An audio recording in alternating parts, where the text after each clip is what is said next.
Okay, time's up. Second person, please share your aha moments for today's session. Let's do that.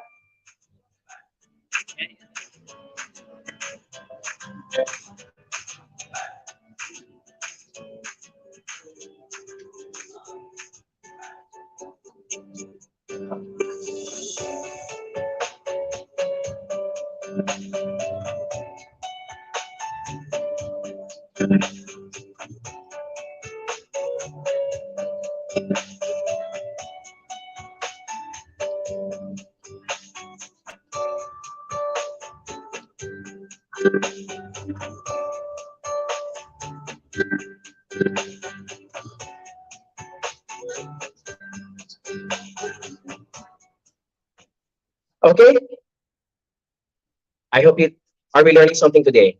Did we learn something today so far? Okay, let's open the floor now for a quick Q&A session.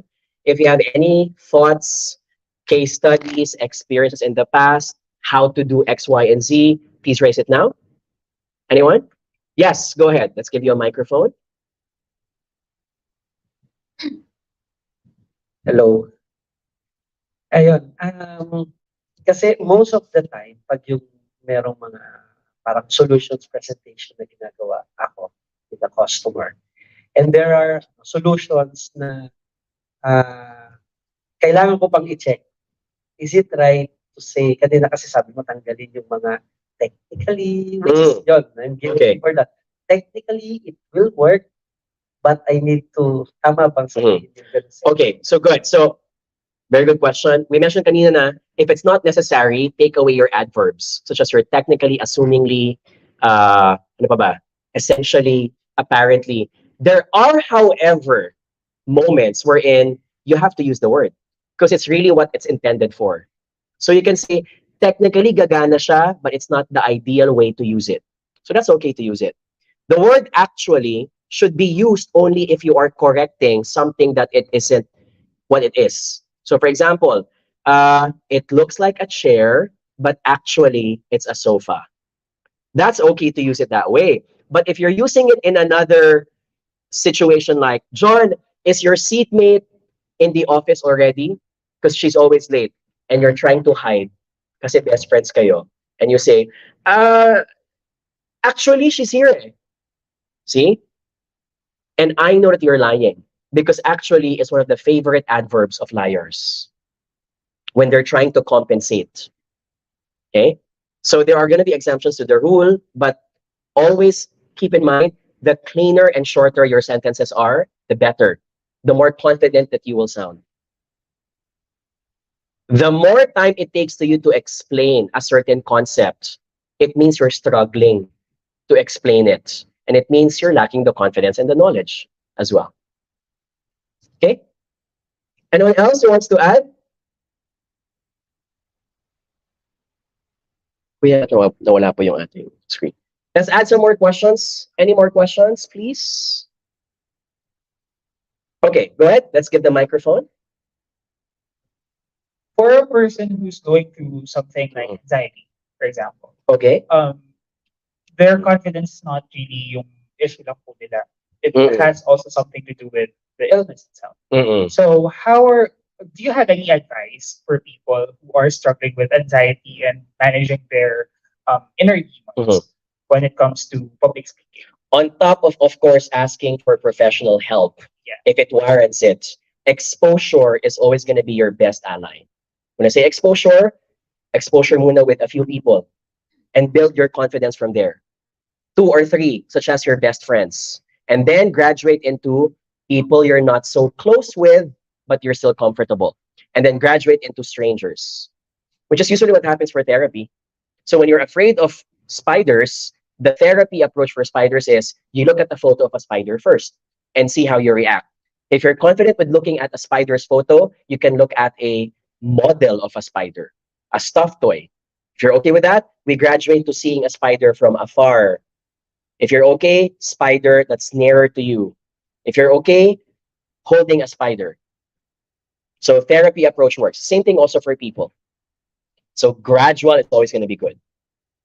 Okay. Pero sir, what if needed po niyang mangyari in a very short time? How would you parang, This is where the person now has to muster that courage, because it's a matter of, am I willing to change my mindset quickly because I want the prize so much? The prize being, it's my promotion for work. The prize being, I want to win the heart of this person. We cannot control that. The only one who can manage that is the person who's dealing with it. And there is no medicine for that. There will be some psychiatrics medicine na in a few hours tatalab, but it's not going to be sustainable also. Okay? Let's ask for some more questions. Anyone else? Yes, go ahead. Hi, I would like to know if the radical candor also applies to proposal writing and dissertation, or is there a difference when it comes to the approach? So again, radical candor happens when there's an imperative involved. Imperative meaning I'm requesting, I'm asking, I'm demanding. May not applicable all the time. What I will say, however, for your dissertations, for your thesis, is apply the principle of lesser adverbs. Because objectivity should not include apparently, basically, maybe, etc. Thank you. Okay, anyone else wants to add? Guys, let's take opportunity of this Q&A. Walang mag-i-email mamaya, ah. Because that's usually what happens, eh. The person's shy to share the question, and so mag-i-email sa akin, and now I'm burdened to answer the question. Hahaba lang. Diba? Come on, anyone? Yes. Go ahead. Is there a right conditioning for confidence? Because sometimes it's really hard to sustain that, or it's just comes naturally, or Okay. any ways that you would build up the confidence in. I love this question. Just like any snowball, confidence today builds up your confidence for tomorrow. And also, practice doesn't make you good just because you've repeated it many times. It's not just about putting some muscle memory. Practice makes you believe, I've done this 100 times, and in those 100 times, I did not make a mistake.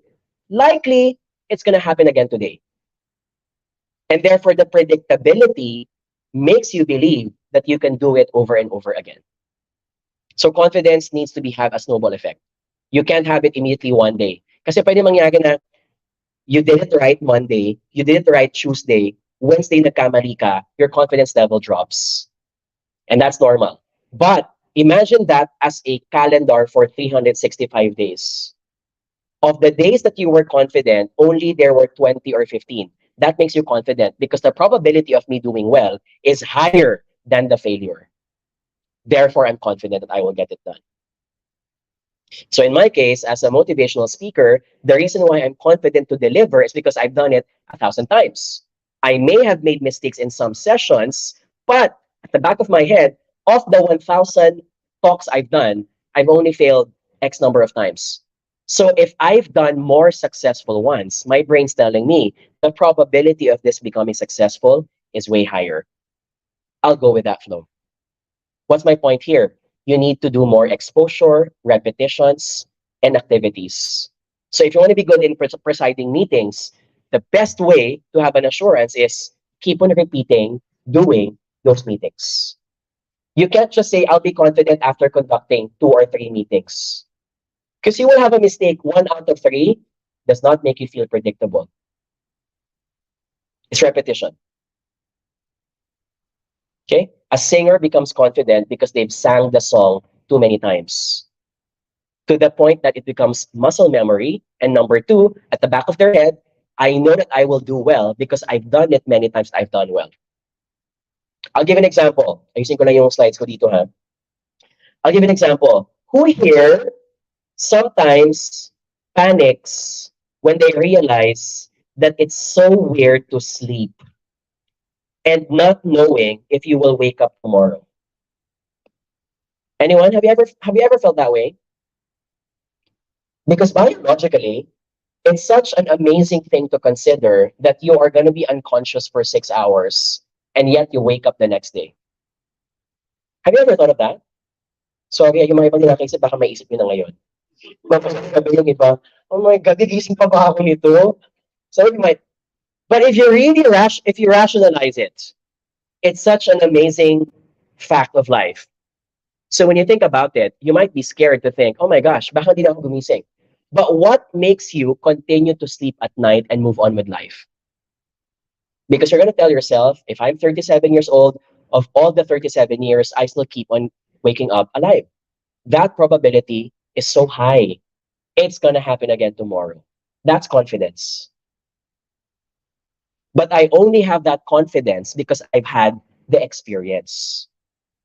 I can't say that if I've only been alive for 4 days. I'm not really going to know if I'm going to wake up again tomorrow after just 4 days. So exposure, repetition, familiarity. Repetition breeds familiarity. Familiarity breeds confidence. Confidence breeds success. Okay? I hope I answered your question. Let's cover more. Are there any more questions from the team, from the group? Yes, go ahead. Let's use the microphone. It's also there. Okay, hello. Good afternoon. Kapag nagsistutter tayo, there's a reason kasi na nagsistutter din mostly yung mga tao. They didn't know how to they actually tell what is the word. Tumingin lahat sa'yo when you said actually. Oh. Ayun, A lot of them looked at you. Okay, go ahead. okay. So yun, ito na nga. Does stuttering loses confidence or boosting confidence? Stuttering is a coping mechanism for certain people who don't know what to say next. So it's a good thing. Stuttering isn't good from a performance perspective if you keep on doing it too many times. That it's even the quantity of the stutters are more than the real content of your speech. So stuttering is good, but minimize it to a level that doesn't distract the audience. Is it possible to not stutter at all for a certain speech? Yes, because you're good, you're confident, you've done it too many times. But if you stutter for some time, don't feel bad. It happens. Pati yung mga ums and ahs, for example, which is part of our bridging the gap. When you do ums and ah, you're trying to tell the people, wait for a bit. I'm gonna say ah because I don't want you to think that I'm no longer thinking. So I'm gonna say until I think of the next topic. Problem is, if you keep on saying the word ums and ah too many times, it becomes irritating for the audience. So sometimes a good way is to have some strategic pause or silence, but as a speaker, I will put some theater. Kunyari ako, in an audience na hindi ako nakikita ng ibang tao kasi malayo sila, sometimes I will tilt my head. So I'll say, okay, so when you said that, sometimes I do that theatrically because I want you to know that I'm thinking out loud. Kasi sometimes pag niyang kasalita at nakaganyan lang ako, baka isipin ng iba na koma na ako. You see how that theater is also important as a speaker in front of a big audience? If this is a meeting with only 4 or 5 people in a boardroom or meeting room, it's okay to do nothing. You can just simply stare at them for a longer time while you're thinking out loud. Okay? So stuttering isn't bad. Neutrally, you need it, especially when you need to cope, looking for the right word or for the right idea. But you have to minimize it. Okay? Stuttering sometimes is a sign that the person is excited and the person's so smart to the point na ang dami niyang gustong sabihin na nabubulo na siya at nagsastutter, he can't even choose the proper word anymore. So it's not always a bad thing. So when someone stutters, I often think, okay, is he grasping for the right choice of word? Or maybe, benefit of the doubt, this person's so passionate about what they're about to say. Okay, any more questions? Let's add. Yes, go ahead. Let's give the microphone, please. First of all, I would like to thank you for giving us a very wonderful session. Thank you. I like how you delivered the boosting confidence with psychology, behind psychology and scientific explanation. So my question, Talagang evaluate na ako, no? Thank you, but I appreciate that. Thank you. my question is how will you overcome if your limitation in speaking in front of many people is you're worried about your grammar. Okay. So I think that's one of the reasons why some people are afraid to speak in front because they are afraid of being judged, especially when it comes to their Mhm. you. When someone's issue is about grammar, I think the person should even be more thankful. Why? Because grammar is controllable. Grammar can be learned in textbooks. So, yes, between now and next month, admit the fact that you will make some mistakes because your grammar is still not good. But you have to also commit. If I really want to become a good speaker, I have to do more in my learning of grammar. You have to hustle. You have to spend more time on those textbooks. You have to take more exams. You have to speak to more people and be evaluated. That's the only way. You can't say that magically I will just keep on improving because I will get the hang of it. Grammar is not learned that way because grammar is black or white. Ba? It's black or white. The past tense of eat is ate. Hindi mo pwedeng sabihin na minsan is eated. Minsan it's it. No, it's not. It's it. That's it. So the only way for you to be good is to learn what it is. So while you're learning, because it doesn't take weeks to learn, it can take months or years. You have to swallow some pride and say, for now, I need to speak up, and I will admit I will make some grammatical mistakes. But as I go further, I will be better. The second technique is that if you want to avoid grammatical errors in the meantime, choose simpler words. That's the best way. Simpler words have simpler conjugation, even for both past and present tense and future tense. Okay? So iwasan na yung mga words na maraming syllables. So instead of saying, for example, the effects, some people will say the ramifications. Avoid that. You're likely going to end up making more mistakes grammatically. And sometimes we do that because we want to impress the audience. You have to let go of that mindset because someone in the audience is going to be so smart, they will detect that you are pretending to be smart by using highfalutin words. Take it out. So there. Okay? Any more? Yes, go ahead. We can cover last 2 or 3 questions before we take a group photo.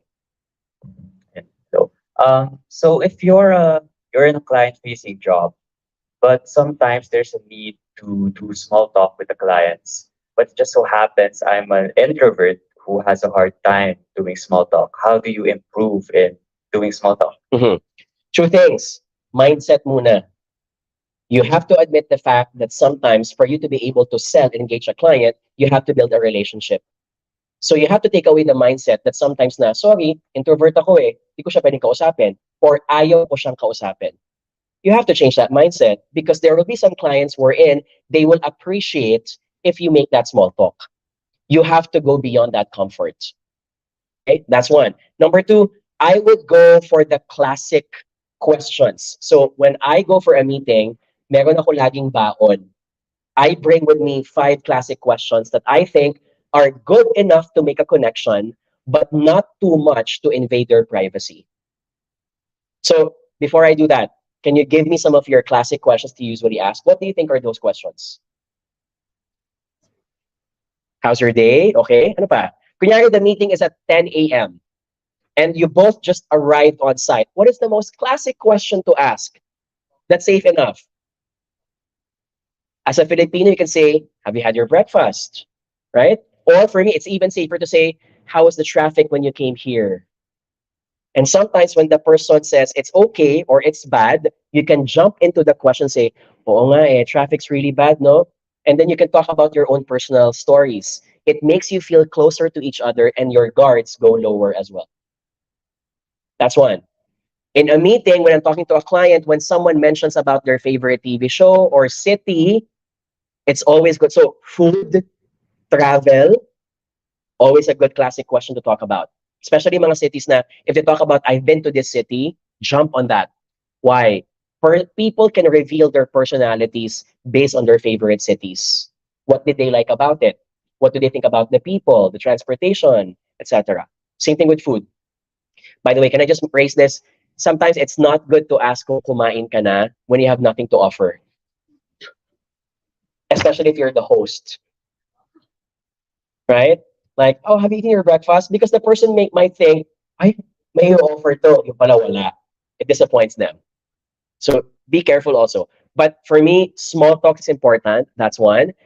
Ask questions that are just good enough to pick their interest, but not too invading. So what are the red flags? So asking questions at the start, such as, how old are you? That's very sensitive for some people. Don't ask that. Or, do you have a family?